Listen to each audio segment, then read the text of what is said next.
ദൈവ തിരുനാമത്തിന് മഹത്വമുണ്ടായിരിക്കട്ടെ. സർവ്വജനത്തിനും ഉണ്ടാകുവാനുള്ള മഹാസന്തോഷവുമായി ഈ ലോകത്തിലേക്ക് അവതരിച്ച മശിഹാ തമ്പുരാൻ ഒരു പുറജാതി സ്ത്രീയോട്, ഒരു അമ്മയോട് നടത്തുന്ന പ്രതികരണമാണ് ഇന്നത്തെ വേദഭാഗം. വിശുദ്ധ മത്തായി എഴുതിയ സുവിശേഷം 15-ാം അധ്യായം 21 മുതൽ 31 വരെയുള്ള വേദഭാഗം.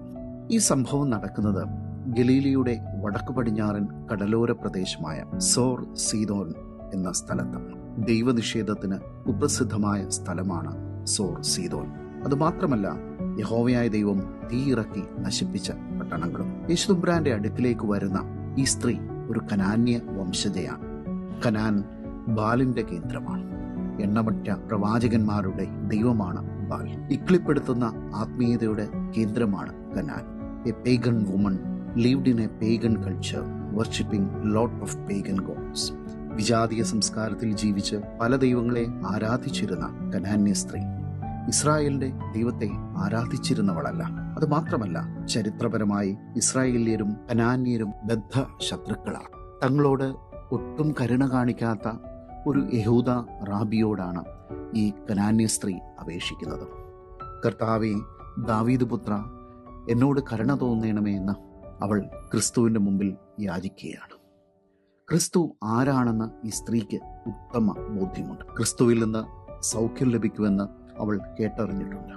യേശുതമ്പുരാന്റെ ഈ സ്ത്രീയോടുള്ള പ്രതികരണം വളരെ ഹൃദയഭേദകമാണ്.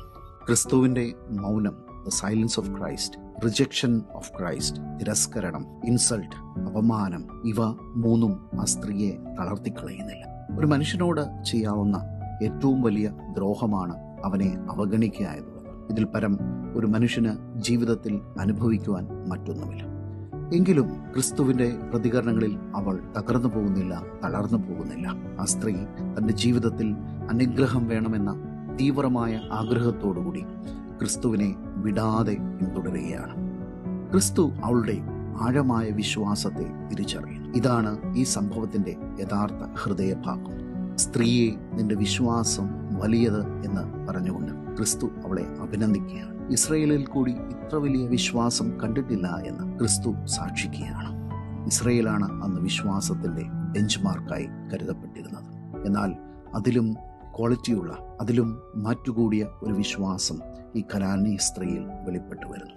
അവളുടെ നിരന്തരമായ നിലവിളിയും കണ്ണുനീരും നിശ്ചയദാർഢ്യവും അവൾക്കും അവളുടെ മകൾക്കും സൗഖ്യത്തിന് മുഖാന്തരമായി തീരുന്നു. ഈ പരിശുദ്ധമായ നോമ്പിൽ പൂർണ്ണ വിശ്വാസത്തോടെ നമുക്ക് ക്രിസ്തുവിനെ പിന്തുടരാം. നമ്മുടെ ശ്രദ്ധ അത്ഭുതങ്ങളിൽ നിന്ന് മാറി വിശ്വാസത്തിൽ ഉറപ്പിക്കാം.